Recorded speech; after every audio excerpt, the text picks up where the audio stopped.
Welcome to the Bobby O Show. My name is Bob O'Potsner, and have I got a show for you?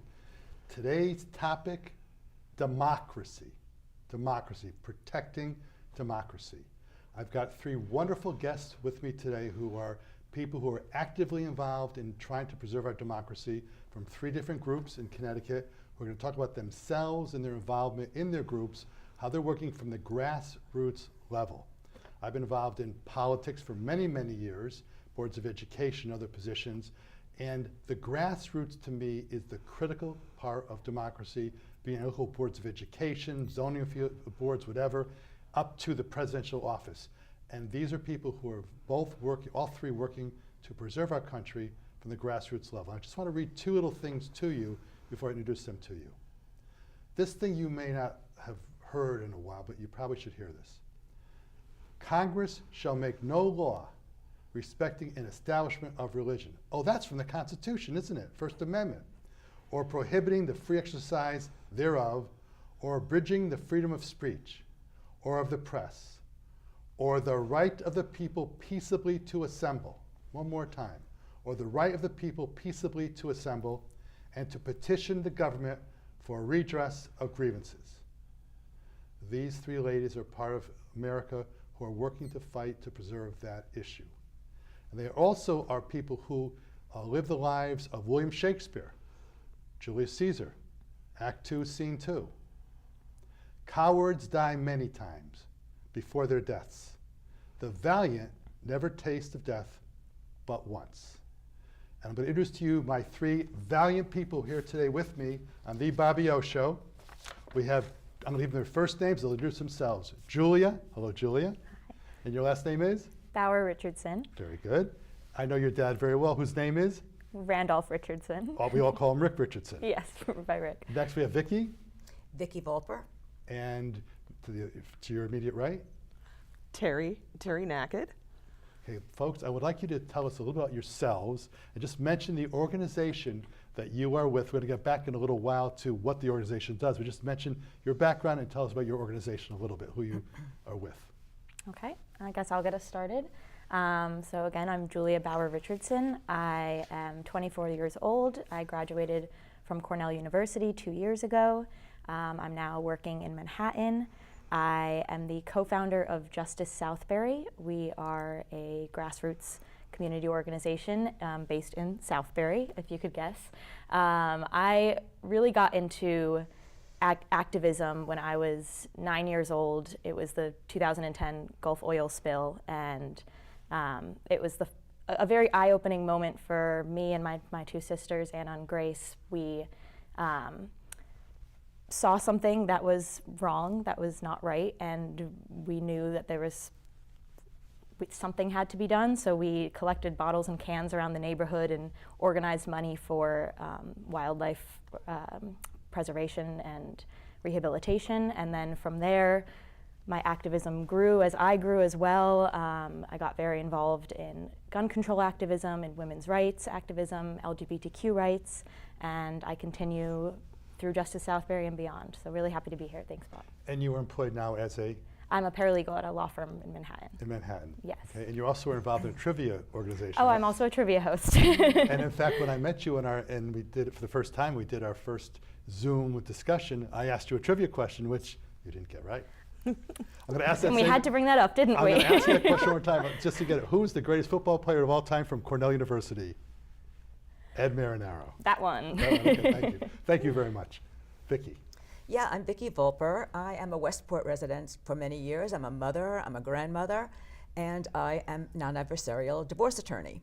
And that's how Bob and I originally know each other, from the divorce law world.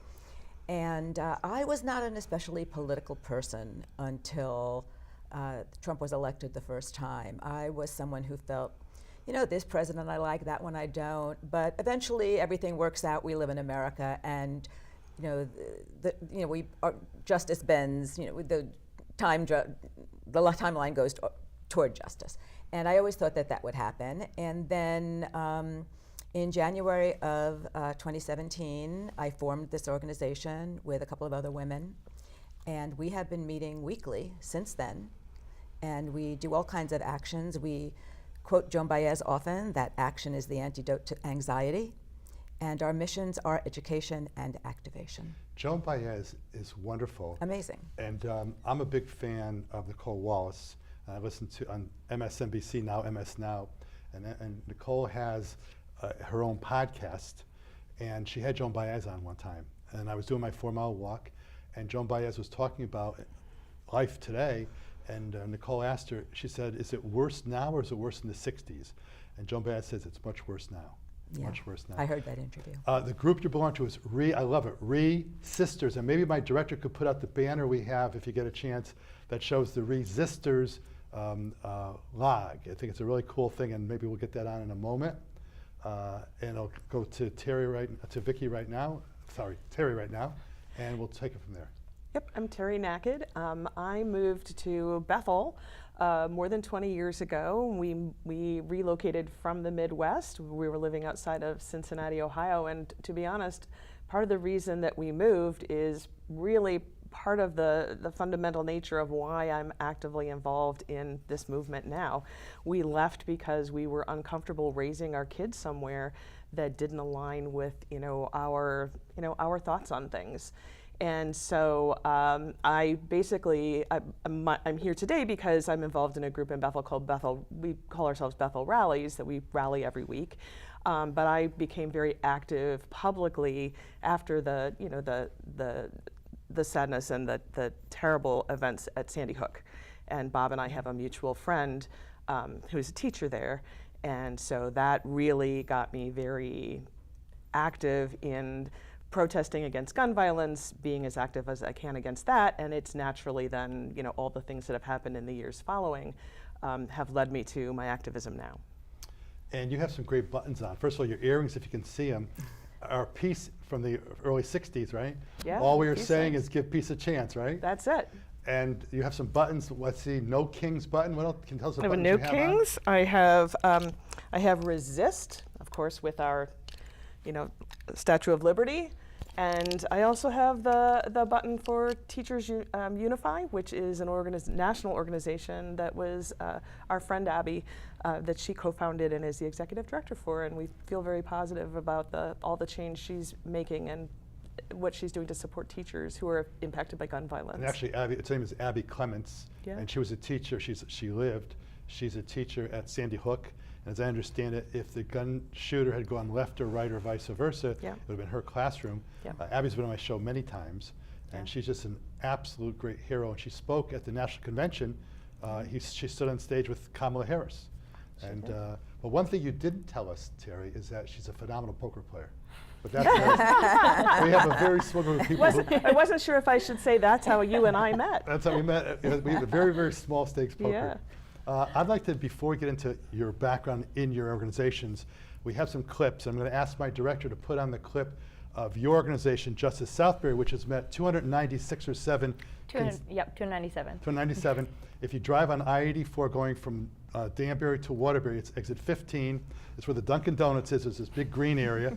I've spoken there a couple of times. I'm going to speak to your group also in Bethel. Yeah, in March. Next March, I've been invited. Yeah. But I would like to have you show us, we're going to show a clip right now of, it shows that they really do go out, and no matter what kind of weather it is, and that's real rain that you're going to see. Yeah. Okay, let's see the clip, and we'll talk about what your organization does thereafter. And there were 50 plus more out. So thank you to every single person volume up a who little played bit, a please, role Jonathan, if you in can. this group and in the continuation of this group and where we're going in the future of this group. Most particularly, and I want to thank Anna and Grace, by the way, for the signs. Woo!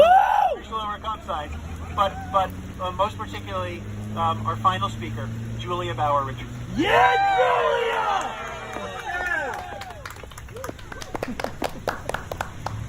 On this anniversary of our first time meeting together, I find it only fitting to reflect. In my first speech to you all a year ago, I urged you to keep the momentum going, as we needed a movement, not a moment. I urged you to protest in June, take a knee in July, continue the movement in August, march in September, canvass and call and rally in October, and most urgently, vote in November. Now we stand here, 53 weeks later, with a new president and our first women first woman of color vice president. Southbury voted for the Democratic nominee for president for the first time since 1964. In doing so, it shows that Southbury chose the politics of love over the politics of hate. Now, I won't claim any causal relationship, but I do believe in my heart that this street corner and this year of rallying and the conversations that followed led to that voter change. Change not only is coming to Southbury, but it's already here. Yeah. This street corner, which Peter Aduva enthusiastically named our holy ground, is the place where we put into practice and continue to put into practice John Lewis's call to action. That when you see something that is not right, not fair, not just, you have to speak up. You have to say something. You have to do something. In the face of persistent criticism that we are doing nothing, think about it.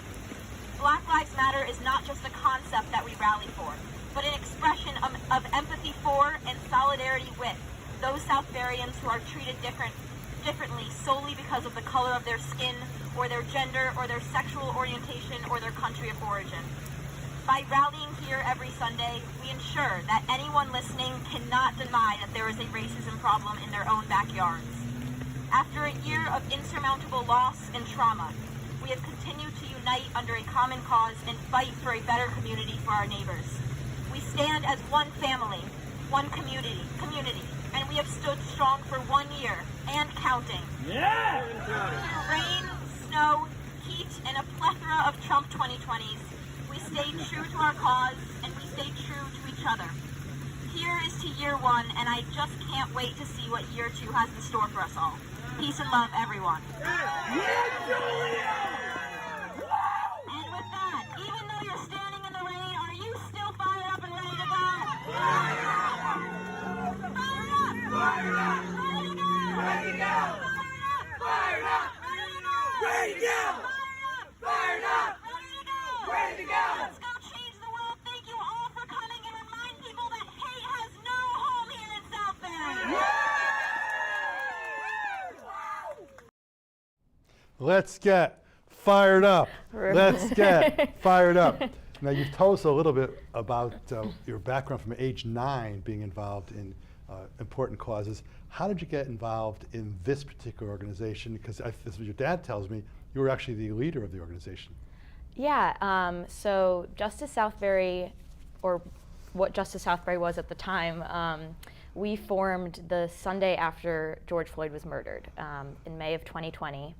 And it started out as a really last minute, just kind of gathering. We're all in our homes, it's still locked down. We're masked and 6 feet apart, but obviously we're just filled with so many emotions after seeing those clips and just hearing the stories. We needed to gather and organize, and I'd posted about it on social media, and a few friends reached out saying like, oh, I didn't know this was happening. Can we do this again? I said, sure, let's do it again next Sunday, same place, corner of Main Street South and Main Street North in Southbury, 2 o'clock on Sunday.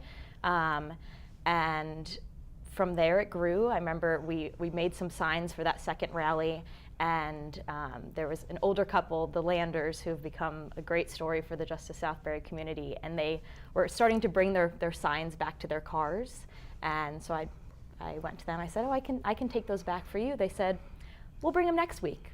I said, okay, you'll bring them next week, and then we'll be here next week as well. And so it just kept going from there, from this moment to just continued into a movement. That entire summer we were there, we were active, we were rallying, but I had to go back to school in the fall, so I didn't really know what to do. I wanted this to keep going. I was the leader here, and my wonderful dad and a few other community members said, Julia, we'll keep this going for you. And so And they have. and they have. We're going to have our 298th consecutive straight rally this Sunday.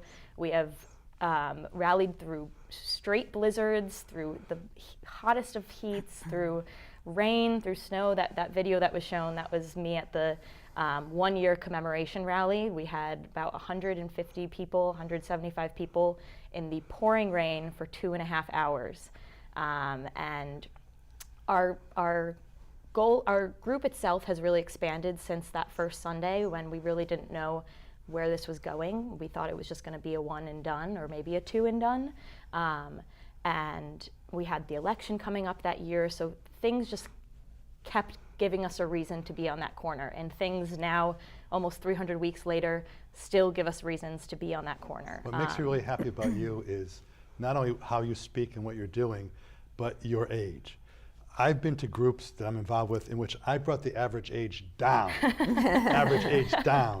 and we really need not only people of the next generation, your father's generation, my generation, et cetera, but young people, and we're going to come back to that because I'm going to be asking you a little bit later on in the show, how do we get some of the younger people in the 20s and 30s being more involved? But thank you very much for that presentation. Of course. And I was going to make some range for you today to make you feel better, but I decided Vicki wouldn't be happy if I did that. Maybe not. So Vicki Volper, I've known you, and you mentioned you're a lawyer. You're an excellent lawyer, and that's where we really met in the legal field. And when you mentioned about divorces, we didn't get divorced. We were representing people getting divorces. But I've seen Vicki at rallies. Anywhere I go, she's there. There was one in Danbury for Mayor Alves. I see you in Westport, Walton area. You go to Wisconsin, you all over. Tell us about Resistors, which I love that name. Tell me about the name and what you all do. Yeah, so, when they had that first Women's March, which was really inspirational to many of us, right after that, many people formed groups. When was that, the Mini Women's March? When was that? It was either December of 2016 or right around the time of the inauguration in January. So it was 10 years ago. Yeah, okay. Yeah. Since then, Resistors has been meeting every Monday morning at 10 a.m. since then. I don't think we've missed more than a handful of Mondays. And our group has grown. We have a mailing list now of close to 1,000 people. And we do a variety of work, local, national, state, wherever we're needed. We're kind of a rapid response group in many cases. We've traveled to Georgia, to Virginia, to Wisconsin, Pennsylvania a lot. That's our adopted state because Connecticut was always so safe, it felt, that we didn't need to spend as much time in Connecticut. But just last week, we helped Christine Vitale get elected as first select woman in Fairfield. We made thousands of phone calls for her, knocked on doors for her. That's very important because I mentioned grassroots. People may not think that's critical. That's critical. It absolutely is. They say all politics is local. There's a lot of truth to that.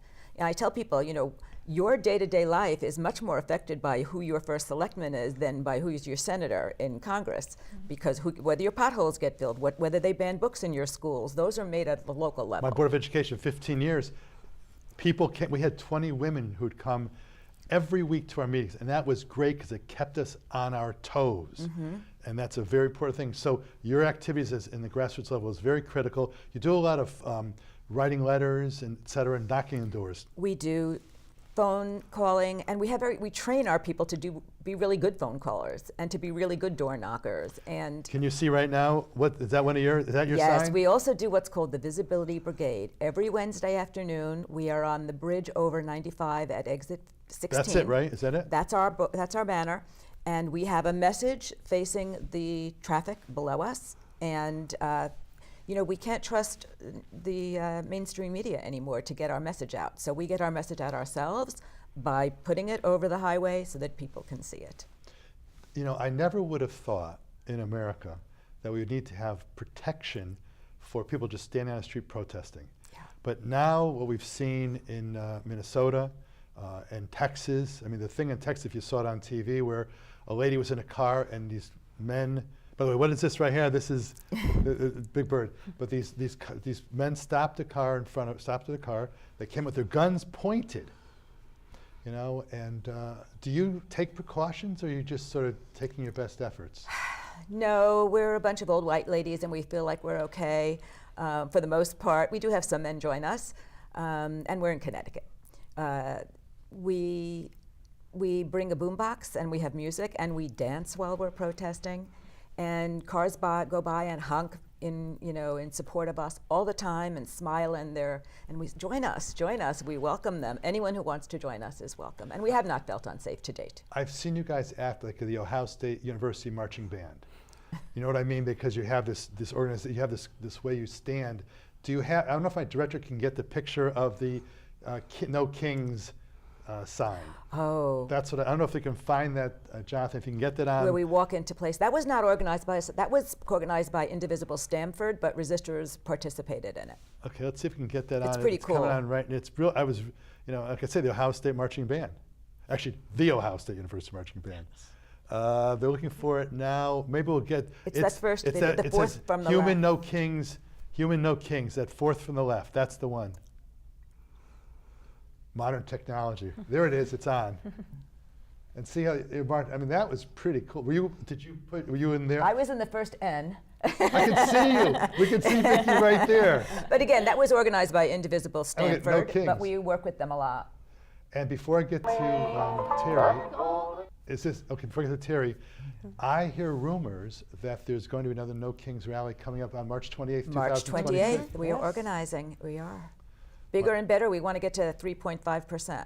We can talk about that later. Yeah, my son is getting married on March 27th, so I would have had, if you'd done the rally the 27th, I would have had to change the wedding date. Of course. Not. Okay, Terri, take it away. Tell us about yourself and your group in Bethel. Yes, so our group in Bethel is Bethel Rallies, and our group formed by Cindy McGuire, who really spearheads our group, and we have a loosely organized group who makes sure that every week we have a presence in Bethel. We are on our 49th week coming up, and we will continue as long as we need to, which at the moment looks like it's going to be a long time.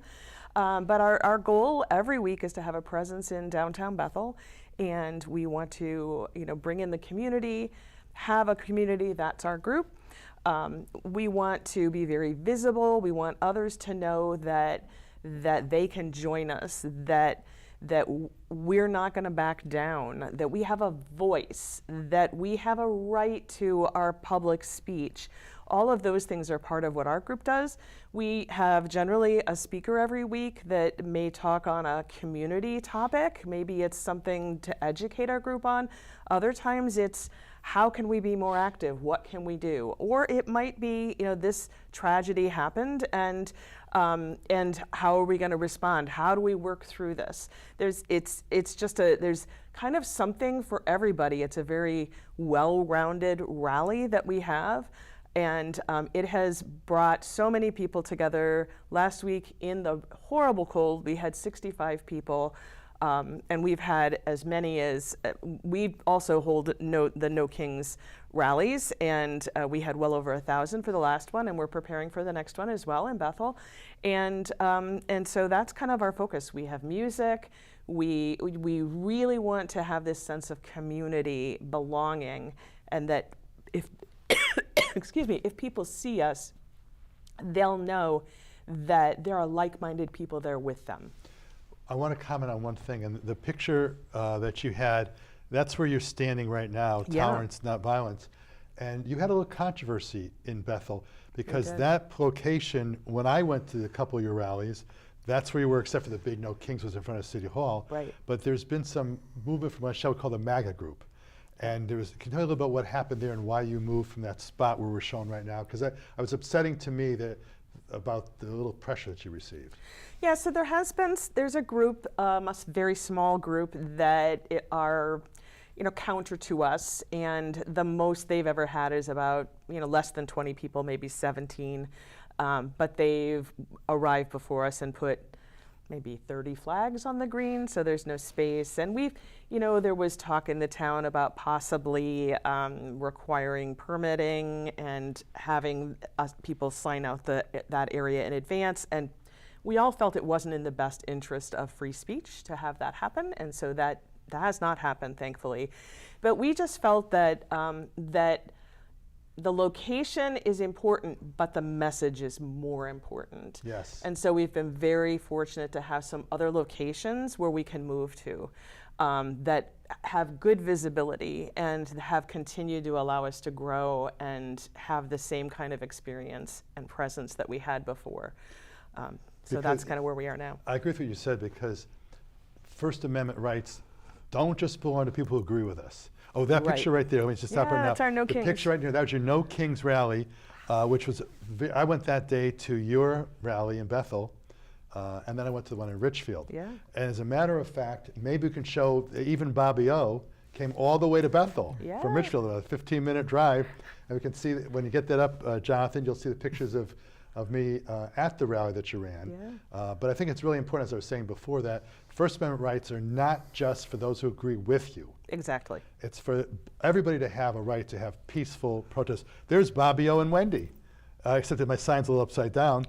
But and I saw a lot of people I know in Bethel who were there, and it was nice to see the communities together. Yeah. And that's where I think the grassroots is really important. I want the Million Man Rally or Women Rally in DC and New York, whatever, but that's our state representative from Richfield, Amy Berger-Giavallo, at that same rally. But you want to have those small locations also being involved in the process because it's all grassroots. It is. Anybody have any comments about what's been said so far? Just jump in. Julie, look, you had something you wanted to say. I always have something I want to say. Great, great. And I always love to hear you say what you want to say. Thank you. I mean, both of you, I respect so much what you do, and I love, Terri, that you brought up both community and visibility, because that's something that Justice Southbury are two big values of ours. I was born and raised in Southbury, so it was really the only town I knew for the first 18 years of my life. And so I didn't have a lot of visible cues from my community that there was a space, a safe space, a brave space where people could go and talk about issues like this freely and be given a microphone and a stage basically to show these values. And that community is so important to us. We have community discussions that we do at Justice Southbury. We have Zoom speaker series that bring communities from all around. And I think that's something that I really craved a lot growing up, and still do as well. And I think as much as the activism as a whole is so important, that community that you get, people say when something goes on in the world or in Southbury itself, people know to go to that corner on Sundays at 2 o'clock, and that's something that I think is really powerful. People call it kind of their own church service at 2 o'clock. We have our speakers and our music and all of that, and it's a place where you can gather with like-minded people and talk about real issues. To follow up what you just said, you mentioned, Terri, about Sandy Hook and our involvement in Sandy Hook, and I am a member of Teachers Unify Against Gun Violence, which is a very important group. My daughter went to Miami of Ohio, and about a year or two after Sandy Hook, I was reading her newspaper at school. I was allowed to visit, and there was a young lady from Newtown, Connecticut, who was holding a gun violence rally about Sandy Hook. And so what the things that you're doing, Julia, here, it spreads. It spreads, and it's really important. Any further comments before we go on from either you two, Vicki or Terri? Anything you want to say? I just wanted to say that the sense of community, I have met new friends through this that I wouldn't have met another way, and they will be lifelong friends now. And that has been, and other people talk about that, and who attend our rallies, that's one of the kind of the bonus outcomes, is that we've met all these people that not only do we feel camaraderie with, we're friends now, and it's a really wonderful thing. Absolutely. Come for the politics, stay for the community. Yeah. Yes. Yeah. Yeah, you guys in Southbury, though, every week, when I've been there 3 or 4 times, you always have juice bottles. What's the juice bottles all about? Every single month we stock the juice shelf at the Southbury Food Bank. It's just one of our many things that we do for the community, and we have, oh my gosh, we've been doing that for years now, and it's always stocked. People always bring them every week, which is. We also collect for the Bethel Food Bank as well, and we've heard that it's had a huge impact because they just know that there'll always be some additional things coming in. Yeah. Similarly, Resistors works with SNUI, Stamford Norwalk United for Immigrants, and we have members who are there every Friday packing groceries and delivering them to people who are at home and afraid to leave their houses to go shopping. Wow. I'm going to ask each of you ladies this question. That is, in the year 2016, we're now in February, what is the one thing that you are most worried about in trying to preserve our democracy? I'm going to start with Terri and go down there. It's many more than one things, but just if there's one that pops into your mind, I've got one written down. We'll see who mentions it. The one thing that you're most worried about in 2016. I mean, in 2016, the worry about gun violence was top of mind for me, obviously. And I was extremely concerned that we would make no progress. And of course, the progress we've made is limited. The state of Connecticut maybe has made more, but in that time, that was very top of mind for me. And women's rights, rights over our own bodies was important to me then, and I knew that that was going to be an issue. The thing that's interesting is gun violence. The Republicans helped the topic of gun violence as far as I'm concerned, because all of a sudden, I mean, Kash Patel, who's the head of the FBI, and some of these other people who I think could be a little more literate about what they talk about, when they're saying you can't bring a gun to a protest rally. If I had my druthers, perfect. Let's change the Constitution right now, and if you need to change it, no guns at protest rallies. But gee, I think on January 6th, there were a lot of guns at that point in time, and I loved the fact the NRA was so freaked out about the comments you make. And it shows that there isn't, although there's a big plan by the MAGA movement, luckily for us, I hope, that they're so disorganized, they're so inept that they make those kinds of weird statements. But the gun issue is a very important one. And you also mentioned women's rights, and Julia mentioned LGBTQ, which we haven't gotten into yet. We may in the show today, but those are other rights because in the Constitution, it says we the people. It doesn't say people like you and me and us. It says we the people. And by the way, we are all immigrants. My grandmother came from South Africa. My grandmother was South Africa. My grandfather. I say Poland, but Eastern Europe because it all changed. We all have relatives who came from somewhere. We're all immigrants. Cut the crap. Vicki, what's the one thing most worrisome to you? The thing that's most worrisome to me is whether we'll have free and fair elections. That's my word, voting. Go ahead, talk about that. And that's because I think everything good flows from fair elections. Because I think most people in the country want to be comfortable and have their neighbors be comfortable and safe and have their children have a good future. Most people want everyone to be okay. There are the white supremacists, there are the minority. I think the majority of people, if allowed to vote, will vote the right way and rights will expand and be saved and grow. The problem is if there's cheating, if we have January 6th again, or worse, if there are people with guns at the polls, so people are afraid to come out, or if they federalize the elections, which obviously is against the Constitution. Is there a Constitution? I say that. You talk about the voting thing. As an active Democrat in Shelton, where I grew up, I was the Shelton Board of Ed there, and in Richfield, I was in the Board of Ed, and also I was involved in counting the votes. And it was a great thing to me when the polls closed and they had the machines. And you'd sit there, there'd be a Democrat, a Republican, an independent. I don't know if you guys ever did this experience. And you were sitting there writing down, Potzer 47 votes and Susie 46 from each machine, and you added up, and no one questioned it. And my first time I went for the Board of Education, I ran 5 times, I won 5 times, and a couple times it was by 50 votes or 75 votes or whatever, because for Board of Education you don't get a lot of votes. No one questioned, you might say, well, let's have a recount. Georgia's had 3 recounts. Now we're going to have whatever. So my concern is voting, and I'm not as afraid of people voting. I'm afraid of people counting the votes. And by the way, our Secretary of the State, Stephanie Thomas, is a resistor, and she has a terrific article today in the Mirror about voting rights, which everyone should read. I have Susan Beiswitz on my show in mid-March, who was Secretary of State for many years, and we're going to talk about those issues. Voting is a critical issue. Julia, do you have anything left that you want to talk about? Are you going to repeat? Well, it's interesting because I think your original question, and this could have been a Freudian slip, was about February 2016. And we are now in February 2026. Freudian slip, right. So, in February 2016, I was 14, so I did not have the right to vote at that time. And so I was incredibly hopeful that my country was going to elect the first female president. My parents were ready to bring us down to DC for that inauguration to show I'm the middle of 3 girls, so that was really important to us, and I'm also the daughter of the strongest woman ever in the world. So I was very hopeful about that, and I was really nervous about my country letting me down when I didn't have the ability myself to cast my own ballot.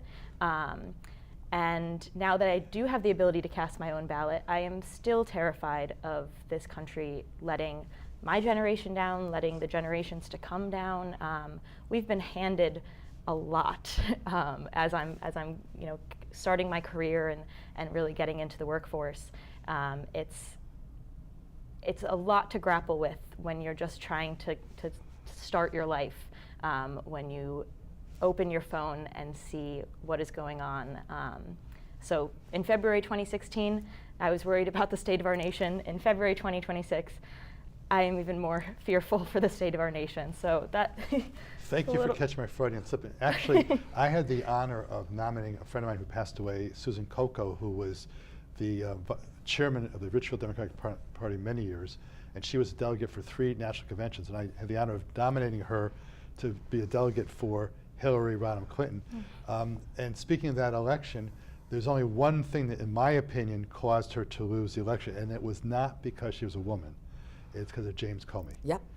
If when Comey came out October surprise. October of 2016-ish. What about her emails? And he said that there's an investigation about Hillary, but he forgot, quote on the word forgot, to mention that Trump was being investigated also. And I think that one act, in my opinion, you agree with me, Vicki? Yeah, I think it tipped the scale. And the thing that bothers me is a lot of us talking about who's our best slate for 2028. Didn't slip that time, but we got to get back to 2026. But people are saying, well, we can't have this person because he's Jewish, Josh Shapiro, or that person because he's gay, Peter Buttigieg, or can we have a woman? I want the best candidate, but I have the fears, and Vicki and I have had these conversations, and others, I have the fears about are people going to not vote for someone because, but everyone has something wrong with them, except the 4 of us. Everyone has something wrong with them, and we got to just pick the right person. I just hope that Democrats understand that since we're a party that lets everyone in the tent, that we realize that the most important issue on the agenda is democracy. Yes. And and we can't be so worried about this issue, that issue. And I went to one of your rallies in Southbury, Justice Southbury, and someone spoke after me about a sort of anti-Israel. And I just didn't say a word until after I mentioned the person I didn't appreciate what he said. But the point is, we have to unite for the cause. Agreement, disagreement, anyone want to talk about that issue? About the issue of? I do. I think that one of the important things is whoever our candidate is, to get us behind that candidate, that I really hope that whoever the candidate is and the party from a national perspective straight on addresses what people are feeling. I think that's part of what happened this past election. That right or wrong, people really are having difficulties. Young people are having a lot of difficulties right now. And I think we're not acknowledging it enough publicly. And I think that will be what will, tip the scale in our favor, is if we truly address the issues and what people are feeling. Because I kept hearing it over and over again that, nobody is addressing what I'm going through. Although it's hard because no matter what you're going through, someone says a different issue they're going through. You're going to say something, Vicki? Yeah, so Resistors is joining an effort that Swing Left is doing called Ground Truth. And we're going on a listening campaign. We're actually going to work mostly, I believe, in New York 17, Mike Lawler's district, because we've been advised that's a good flippable district. You think? Mm-hmm. No, I mean, I'm agreeing with you. Yeah. That was a you think. Oh, yeah. And so we are being trained in door knocking with the intent of listening and then reporting back to the campaigns what people want, so they can tailor their message to what people in their district really want.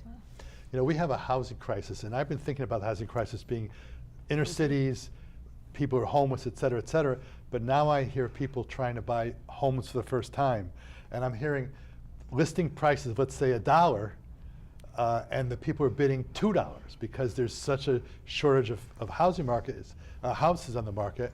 And your generation of you're 24, people trying to buy their first home or get a rental, what's it like? Are your friends having issues getting housing? Well, yes. I saw something the other day that said that the median age for a homeowner in America is either in the late 40s or early 50s. To buy their first home? Yeah, and it used to be something like the 20s, right? Yeah, and so, I mean, I'm 24. None of my friends own their houses unless they're lying to me.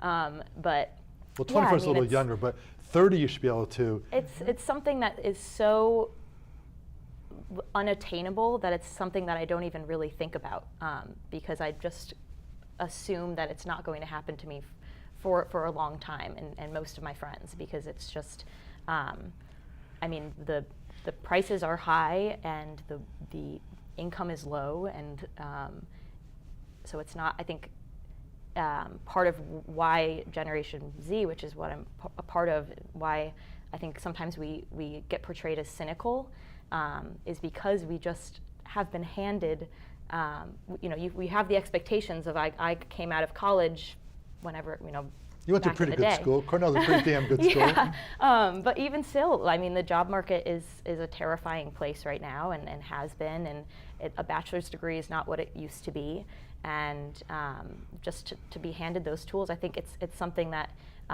there's no surprise that we can be portrayed as cynical, because I can feel that way sometimes. Cynicism's good. Yeah. Cynicism's good. If you want to mention housing, either of you, before I go to the next topic, okay?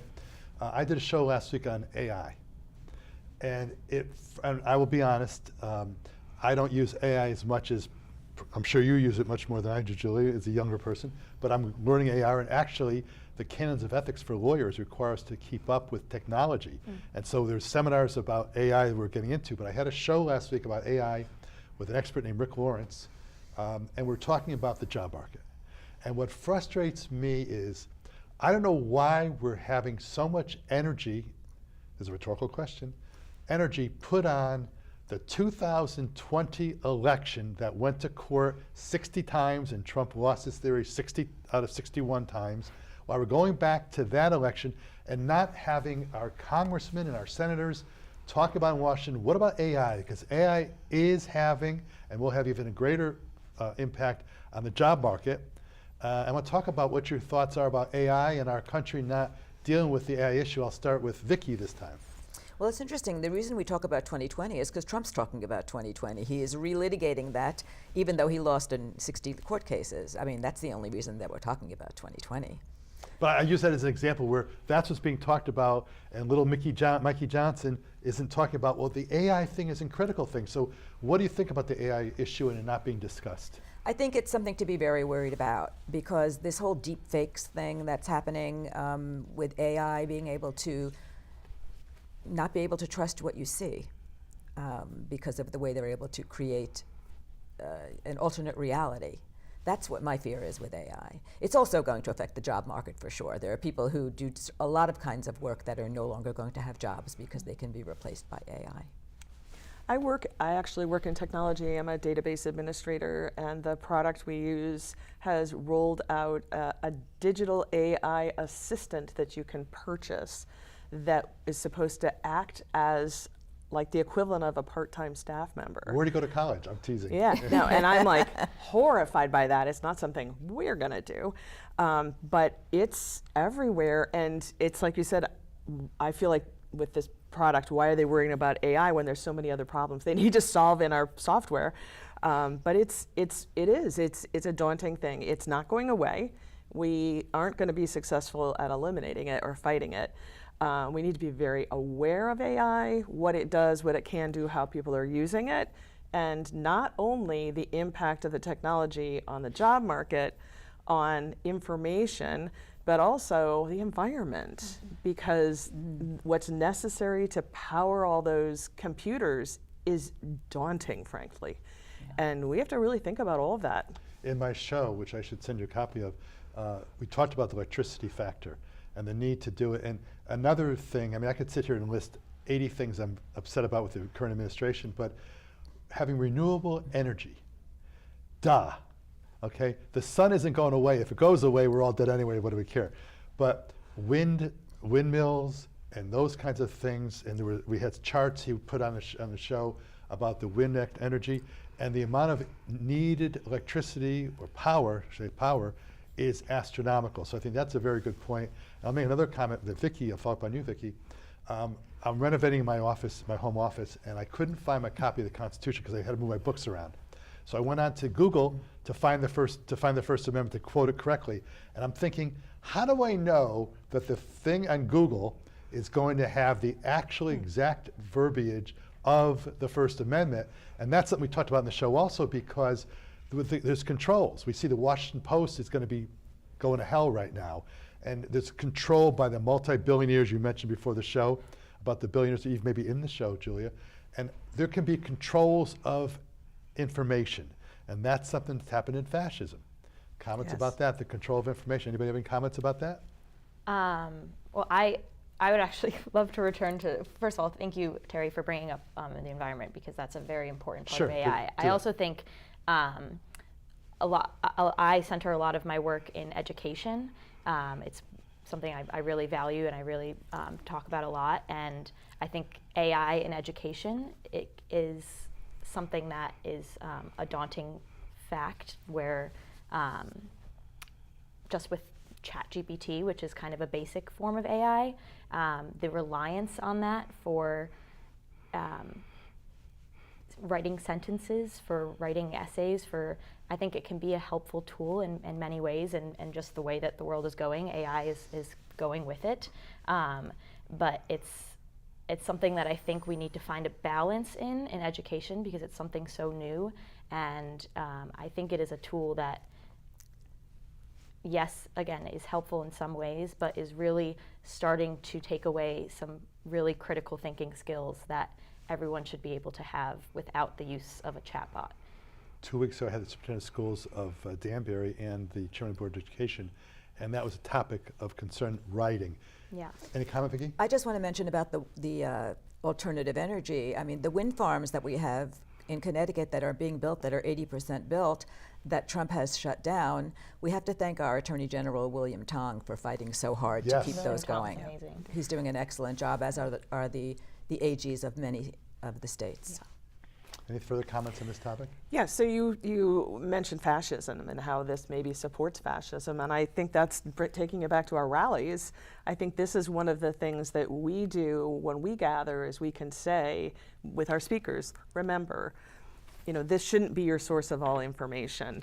Think about what really is the truth. Talk to each other and, verify information, because you're absolutely right. These are the kinds of things that can support and support fascism and undermine democracy if we don't. Which is why Yeah. children have to be taught critical thinking They in do. school. Exactly. They have to Yeah. not take everything in as if Yeah. it's the truth. They have to be able to evaluate Yeah. and make a decision. And it's scary that you used to be able to just trust what you see, Yes. Right. And you Yeah. can't. And can't. I think I'm pretty good at kind of being able to see if it's AI or not. But it's getting increasingly, but we're still in the infancy of AI. So Absolutely. it's only going to get harder and harder to decipher what's real and what's not, and that's so terrifying to think about. I subscribe to Foreign Affairs periodical, and I read an article several years ago about China and India, and how the students in those schools, in those countries, are better than we are in memorization and doing rote things. So why do they send their children to the United States for college? For critical thinking. Yeah.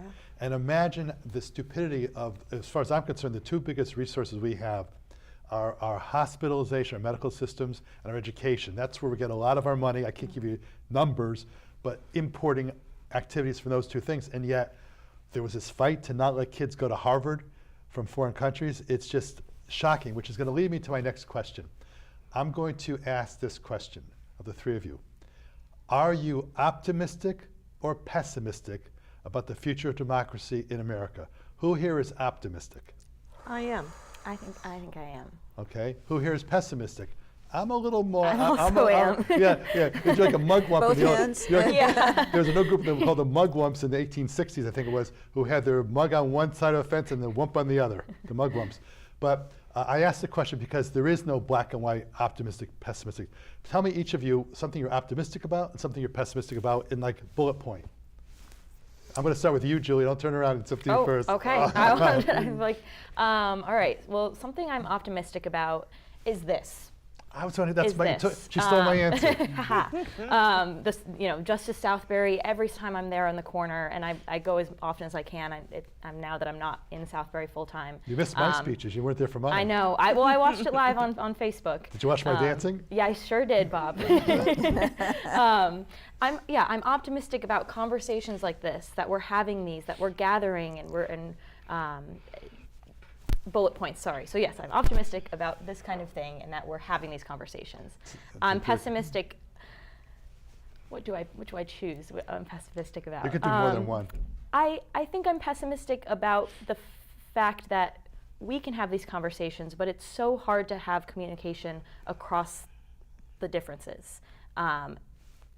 We talked about before the show that this is tearing apart friendships and families, and I don't know a lot about the past before. I mean, Trump was really the first president I was really ingrained in politics for. My condolences. So Unfortunately, yes, yeah. I'm very sorry to say. Coke, one of your kids Coke. So I don't really know what it was like before this division. It was different. I know, and I know it was. People could talk. Reasonable people could. In fact, I got an award from when I was on the Board of Ed. Getting off the board, it said reasonable people can disagree reasonably. Yeah. How about you, Vicki? Yeah, my Pessimistic? optimism comes from the increased numbers of people who are protesting and getting involved. There is a historian of tyranny named Erica Chenoweth, Yes. who is very well known, and she has studied countries around the world that have had tyranny, and has found that when 3.5% of the population engages in peaceful protest, that is very often enough to knock down the pillars of the tyrant. And I'm hopeful that we will get past that point. Where I'm pessimistic is that if there are armed guards at the polls, or that if what happens in Minnesota spreads to other parts of the country so that people are just not able to protest. If you protest, they kill you. That's going to be a problem getting to 3.5%. Yeah. I didn't have to serve in the Vietnam War. I was in the last year of the draft, my number was like 250. My proposed roommate was number 2 in the draft, so he went CO, conscious projector, et cetera. But so my theory is that, this may sound a little crazy, but I think that if we are forced to protest in that way and we get shot, I don't want others to get shot, whatever, but we have to fight for democracy. I'm going to be out there. Yeah, and we lost people in the Arizona, in Pearl Harbor, et cetera, et cetera. I'm not looking to volunteer to get killed, but if you got to protest, you got to, because we're doing it for our grandkids, Right. or our children, et cetera, et cetera. How about you? Positive, negative? I'm optimistic. I'm optimistic democracy will survive. I'm not saying that it might not be really hard, but I think that we have responded and we are building the networks that we're going to need if this really does go in a bad way. That the strength of community is there. We will stand up. We all know that if a line is drawn, what side we're going to be on, and we will be willing to do what we need to do. And I agree, the 3.5%, we are so close to that at the last No Kings, that it's really possible this time we'll be definitively over that will be 4%, 5%, and that it really does have power historically, and we're a very large country, and I think that will make a difference. And we also have to remember, we have states. Our states are their own governmental bodies too, and they will support, not all states obviously, but Connecticut, we are very fortunate to be in a state that overall supports the values that we have.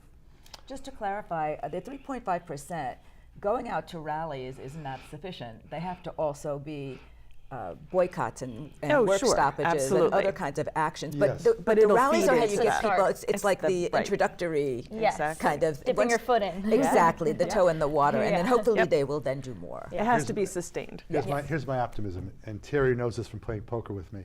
If I'm a very optimistic person, okay? So if I have pocket jacks in a Texas Hold'em game and there's a queen on the board or a king on the board, I'm still going to bet a lot because I'm optimistic. And I don't. So you lose a lot of money. No, actually I don't. But I try to be optimistic in what I do. Pessimistic, you've broken my pessimism today because I'm so concerned that people in their 20s and 30s, we were all busy when we were in our 20s and 30s, right, Vicki, right, Terri? Yeah. But I see, we have new mortgage, we have new kids, we have whatever, and too many people in their 20s and 30s are not like you are. So I really praise you for being involved, because the people who really need to, my generation screwed it up. You've got a $39 trillion deficit. Yes, thank you. Okay, Bob. and how unfair is it that we're going to pass to our kids and grandkids paying this now $39 trillion, which was only 36 when Trump took office this time, whatever. But so that's what worries me. But I'm seeing you here, and that's why I hope when you get the link to this show, Yeah. you send it to all your friends. We have 1 minute left, and I'd like to give each of you a chance in a very brief moment, 1 or 2 quick thoughts that you may have. 1 or 2 quickies. My quick thought is everyone should look into Justice Southbury. We're there every single Sunday at 2 o'clock on the corners of Main Street South and Main Street North in Southbury. We also have Zoom speaker series. If you can't make it out to the corner, we have had our 28th. We have 15 different people from, or 15 different states. So we have a lot of involvement in the community. So I just, and join our Facebook group, Justice Southbury. Have your dad tell me next time you're going to go. If you're going, I'm going. All right. Vicki. What I would say is go to our website, resistersct.org, and sign up to receive our weekly newsletter. We call it our WM, our weekly menu. It has actions you can do on your own, or it gives you the link to attend our Monday morning Zoom meetings.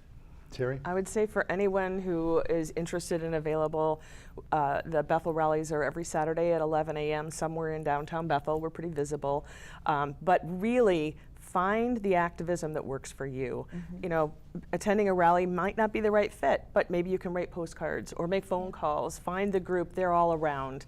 And, you know, any of us can point someone in the direction of, you know, how to get involved. You guys come back again another time, please? Please? Sure. You came to the Big Apple, so If you they had to come, come I'll here. come. All right, this has been Bobo Potzer with my friends, my friends and my drop pen. Today at this show, talking about some really important topics, and those topics are democracy, democracy, democracy. So one more time, let's get fired up. Let's get Ready to fired up. go. Ready to go. This is Bobo Potzer on The Bobby O Show saying thank you for listening.